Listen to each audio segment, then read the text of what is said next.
Halo, Assalamualaikum warahmatullahi wabarakatuh. Jumpa lagi dalam mata kuliah Manajemen Keuangan, khususnya buat program Diploma 3 Perbankan dan Keuangan. Materi kali ini adalah Time Value of Money, atau dalam bahasa Indonesia, nilai waktu dari uang.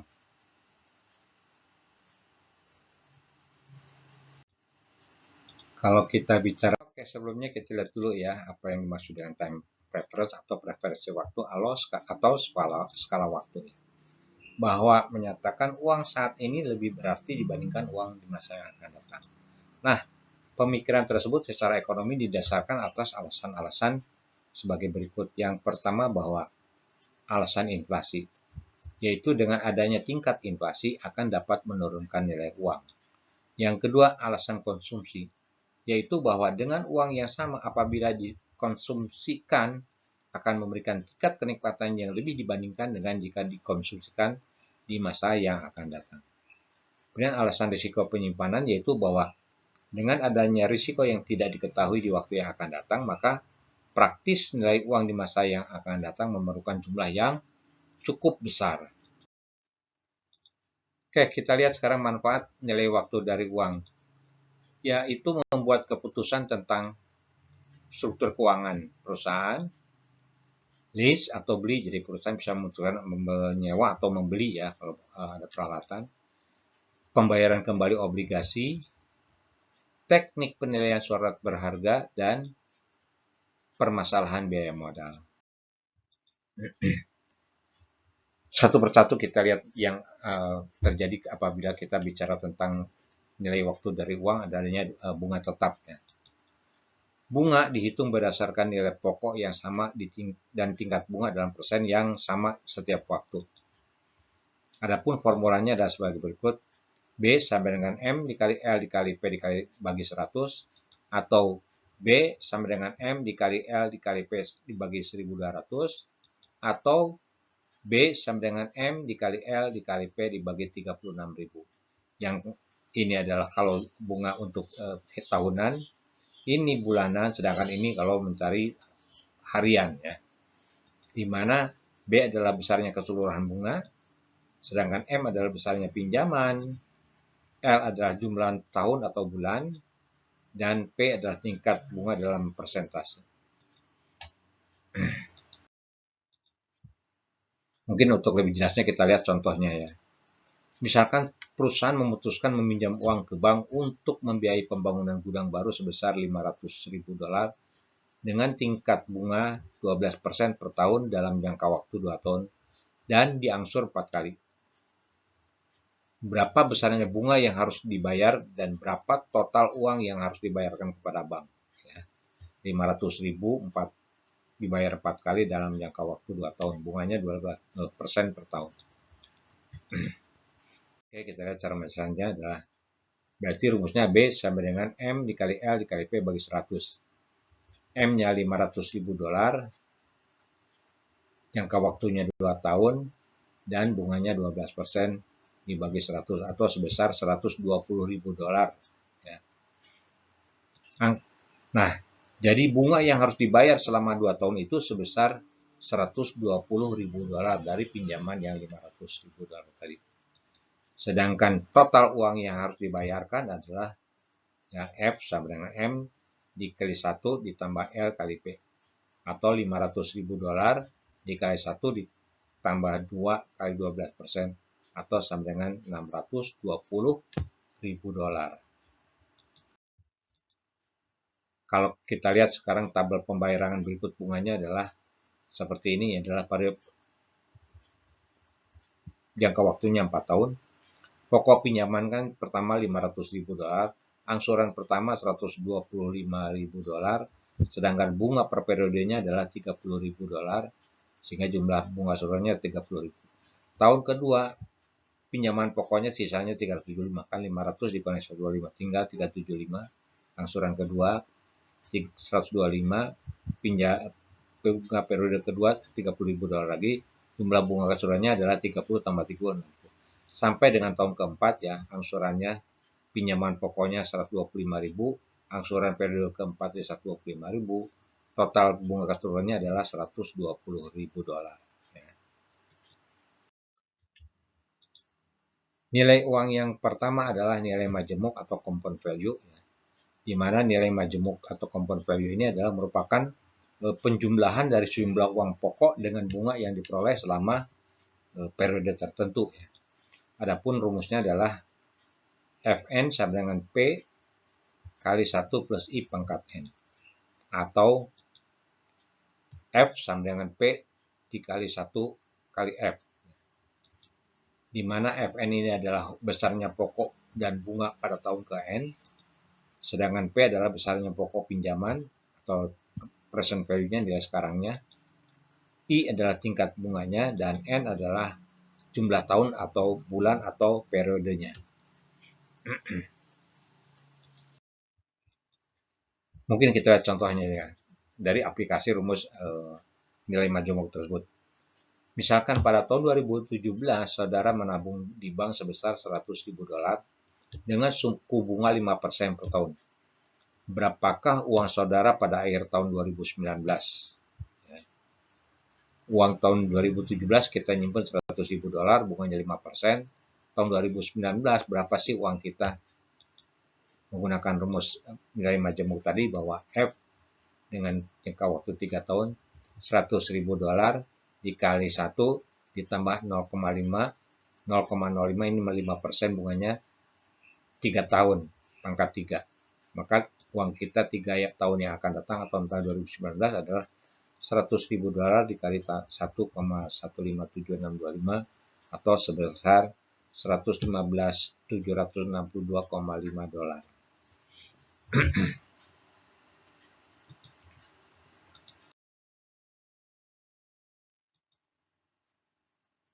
Kalau dibuat tabel pembayarannya adalah sepertinya. Ya, tahun pertama ini 100 dolar, bunga pada akhir tahun pertama adalah 5.000 dolar, sehingga pokok plus bunganya menjadi 105.000 dolar. Ya. Pada 100 tahun kedua 105.000 dolar ini bunganya adalah tadi 5%, 5.250, sehingga pokok dan bunga pada akhir tahun kedua 110.250, dan pada tahun ketiga pokok simpanannya 110.250, bunganya 5%, 5.512,5, sehingga pada akhir tahun ketiga total uang kita di tabungan tersebut adalah sebesar 115.762,50 dolar. Kalau kita gambarkan seperti ini gambarnya ya, ini pada tahun pertama, tahun kedua, dan tahun ketiga.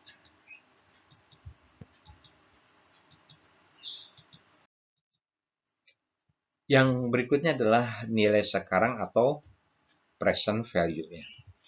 Ini merupakan nilai sekarang dari sejumlah uang yang akan diterima beberapa waktu mendatang atas dasar tingkat bunga tertentu. Jadi kalau tadi kita menghitung uang di masa yang akan datang, kalau ini kita tarik bahwa kita ingin mengetahui uang kita di masa sekarang ya. Jadi jika ada seseorang yang menjanjikan akan memberikan uang di masa yang akan datang sebesar sekian juta rupiah dengan bunga tertentu, maka kita bisa mengetahui. Kalau pengen tahu uangnya pada saat ini, maka kita bisa menggunakan rumus time nilai sekarang atau present value ini.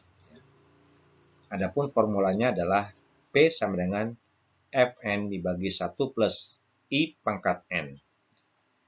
Atau bisa juga menggunakan P sama dengan Fn dikali 1 pangkat tambah I pangkat minus N. Di mana P adalah nilai sekarang atau present value-nya, F adalah nilai di masa yang akan datang atau future value-nya, I adalah tingkat bunga, dan N adalah sejumlah tahun yang akan datang atau periodenya atau jangka waktunya.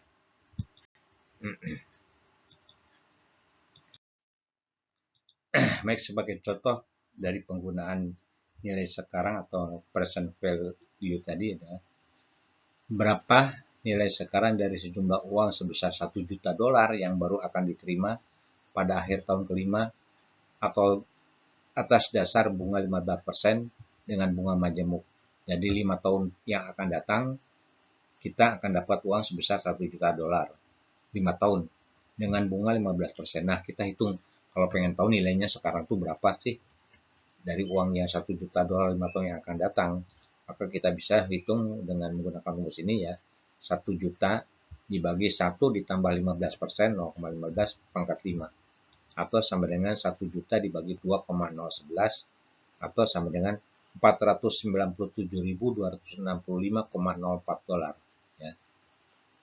Bisa dibalikan dengan rumus tadi yang pertama, bahwa dengan menyimpan uang 497.265,04 5 tahun dengan bunga 15%, maka 5 tahun yang akan datang jumlahnya adalah 1 juta dolar. Nah, sekarang nilai majemuk dari annuity. Anuitas adalah merupakan seri pembayaran sejumlah uang dengan sejumlah yang sama selama periode tertentu pada tingkat bunga tertentu pula. Formulanya adalah F sama dengan A dikali 1 plus I pangkat N min 1 per I. Ya. Di mana F adalah nilai jumlah uang di masa yang akan datang, sedangkan A adalah besarnya pembayarannya atau annuity-nya atau angsurannya, I adalah tingkat bunga, sedangkan N adalah jumlah tahunnya atau periodenya. Oke, kita lihat contohnya. Yang dimaksud dengan annuity atau angsuran adalah jumlah yang dibayar atau jumlah yang diterima secara berturut-turut dari suatu periode yang ada.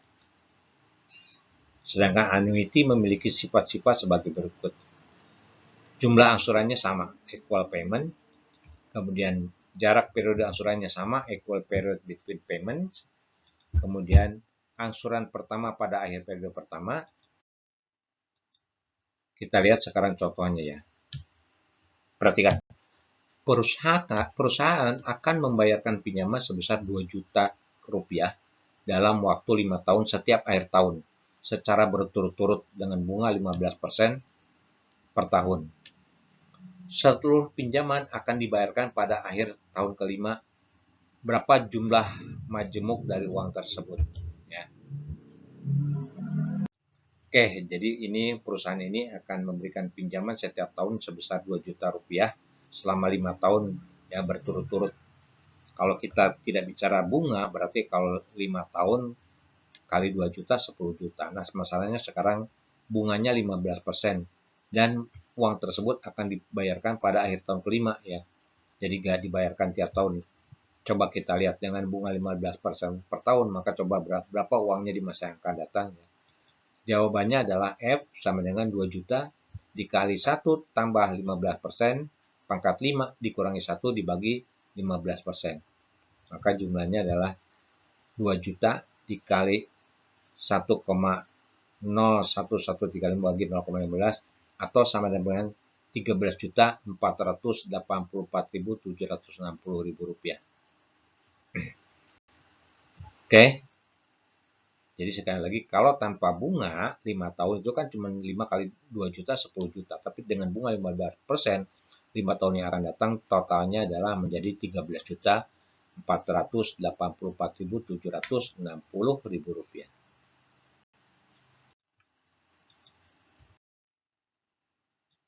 Ini adalah rangkaian pembayarannya seperti ini ya. Ini jadi sampai dengan tahun kelima itu totalnya 13.484.000 rupiah. Ya. Jadi uang rupiah 2 juta rupiah pada awal tahun itu 2 juta rupiah sehingga total seluruhnya adalah menjadi 13.484.000. Jadi bukan 10 juta ya.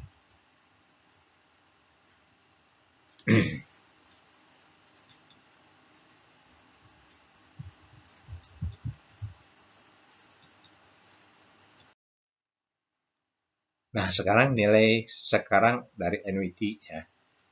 Di mana perhitungan nilai sekarang dari suatu annuity adalah kebalikan dari perhitungan jumlah majemuk suatu annuity tadi ya. Adapun formulanya adalah ya, PN sama dengan A dikali 1 plus I pangkat N min 1 dibagi I kali 1 plus I pangkat N. Di mana PN adalah jumlah semua penerimaan di nilai sekarang, jadi present value-nya, Sedangkan E adalah annuity-nya adalah angsurannya setiap tahun. Sedangkan I adalah tingkat bunganya dan N adalah jangka waktunya atau periodenya. Contohnya lagi ya, misalkan bank menawarkan kepada perusahaan untuk menerima pinjaman uang sebesar 2 juta rupiah per tahun selama 5 tahun yang diterima pada akhir tahun dengan bunga 15% per tahun.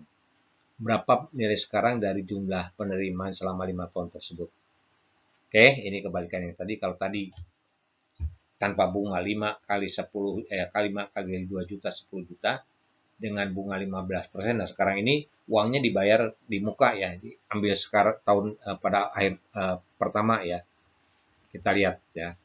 Jadi bukan 10 juta nanti dapatnya. Pasti akan lebih kecil ya karena diambil di muka ya. Maka jawabannya adalah 2 juta dikali 3,352 atau sama dengan 6.704.000 rupiah. Cuma segitu ya. Ini rumusnya. Jadi rumusnya tadi rumus present value tadi ya. Present value dari annuity ya. Dimana annuity-nya adalah 2 juta ya. A-nya 2 juta. Sedangkan nilai sekarangnya dari 5 rupiah 5 tahun dengan bunga 15% itu cuma 3,352 sehingga nilai uang yang akan diterima sekarang untuk pinjaman 2 juta rupiah selama 5 tahun itu kalau diterima sekarang cuma 6.704.000 rupiah.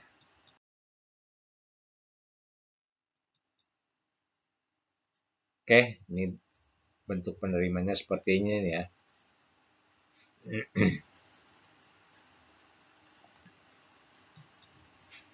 Penerimaan uang per tahunnya ini kalau penerimaan kalau tanpa bunga 2 juta 2 juta 2 juta kalau dengan bunga 15% maka 5 tahun yang akan datang 2 juta itu cuma 994. 4 tahun yang akan datang, 3 tahun yang akan datang, 2 tahun yang akan datang, benar tahun 1 tahun yang sekarang ini ada 1.740 ya.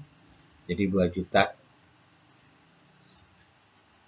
saat ini 1 tahun akhir tahun pertama itu cuma 1.740 dengan bunga 15% per tahun. Semakin lama jumlah totalnya dan nilainya harus semakin kecil ya. Sinking fund factor ya. Yaitu jumlah yang harus dicadangkan atau ditanam pada akhir setiap tahun sehingga jumlah cadangan atau investasi seluruhnya akan bertambah pada waktu yang akan datang. Formulanya atau rumusnya adalah ya, A sama dengan F kali I bagi 1 plus I pangkat N dikurangi 1, di mana A ini adalah jumlah uang yang harus dicadangkan, sedangkan F ini adalah future value-nya uang di masa yang akan datang, dan I adalah bunganya, dan N adalah periodenya atau jangka waktunya.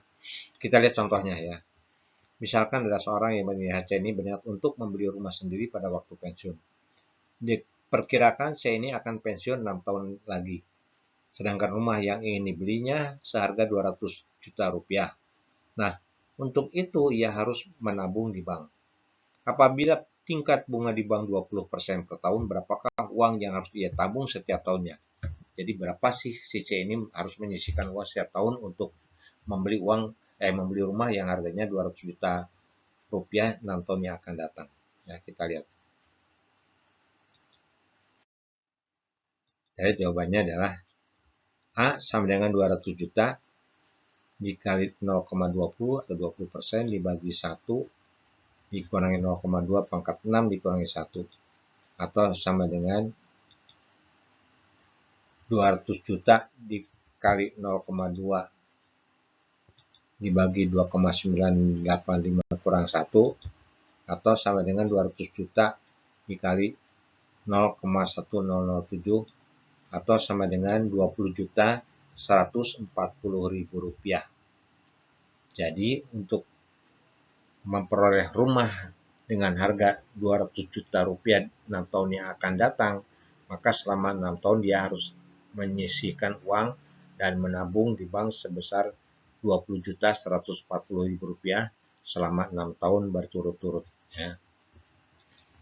Oke, yang terakhir recovery factor. Nah ini mungkin rumus yang berguna bagi orang tua yang ingin membiayai anaknya sekolah, tetapi uang tersebut sebaiknya disimpan saja di bank, dititipkan ke bank biar nanti bank yang akan menyerahkan urusannya membayar biaya pendidikannya kepada anaknya tersebut setiap tahun. Rumusnya adalah A sama dengan P dikali I kali 1 plus I pangkat N dibagi dengan 1 plus I pangkat N min 1. Ya. Oke, kita lihat contohnya. Misalkan seorang ayah menyerahkan uang sebesar 10 juta rupiah kepada bank untuk biaya pendidikan anaknya selama 5 tahun. Nah, apabila bunga di bank tersebut 10% per tahun, berapakah uang yang akan diterima anak tersebut setiap tahunnya? Ya, kita lihat. Kalau tanpa bunga, tanpa waktu, berarti 10 dibagi 5, 2 juta, 2 juta, 2 juta ya tiap tahun. Nah, sekarang dengan bunga di bank sebesar 10%, maka rumusnya adalah 10 juta dikali 0,1 dikali 1 plus 0,1 pangkat 5 dibagi 1 plus 0,1 pangkat 5 min 1. Atau sama dengan 10 juta dikali 0,1 kali 1,7716 dibagi 1,7716. Atau sama dengan 10 juta kali 0,2297 sama dengan 2.297.000 rupiah. Ya, jadi anak tersebut akan menerima setiap tahun sebesar 2.297.000 rupiah dari bank selama 5 tahun. Nah, berikut bagaimana hubungan antara nilai waktu dari uang dengan kebijakan investasi. Kebijakan investasi ini terkait masa yang akan datang, tetapi penilaian menguntungkan tidaknya akan dilaksanakan pada saat sekarang ya. Jadi setiap investasi dinilai kira-kira menguntungkan bukan di masa yang akan datang, jadi nilainya adalah saat ini menguntungkan, atau dia akan dilakukan evaluasi atau penilaian apakah investasi tersebut bisa menguntungkan atau tidak pada saat itu. Nah, penerimaan bersih dari pelaksanaan investasi yang akan diterima waktu yang akan datang itu harus dinilai sekarang dulu berdasarkan perhitungan-perhitungan berdasar bunga dan diskonto ya. Menghitung present value dari penerimaan kas bersih tahunannya. Penerimaan pada waktu yang akan datang pada dasarnya adalah net cash flow dari pelaksanaan investasi yang akan terdiri dari investasi awal, cash flow dan cash outflow selama proyek investasi berjalan, nilai residu dari proyek investasi yang bersangkutan, cash flow dan cash outflow lain-lain di luar proses pelaksanaan proyek investasi tersebut.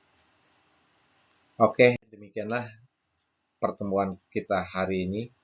Mudah-mudahan kita bisa bertemu lagi karena nanti ada kaitannya materi ini dengan materi berikutnya, yaitu cash budgeting, karena cash budgeting itu berbicara tentang investasi jangka panjang yang pasti tidak akan terlepas dari nilai waktu dari uang dengan bunga tertentu, maka kelayakan investasi bisa dinilai. Demikian yang bisa Bapak sampaikan, semoga bermanfaat. Jika kalian menyukai, langsung like saja atau subscribe ya. Bapak tunggu juga komentar-komentarnya. Terima kasih, sampai berjumpa lagi di berikutnya atau di materi berikutnya. Bapak akhiri pertemuan hari ini. Billahi taufik wal hidayah.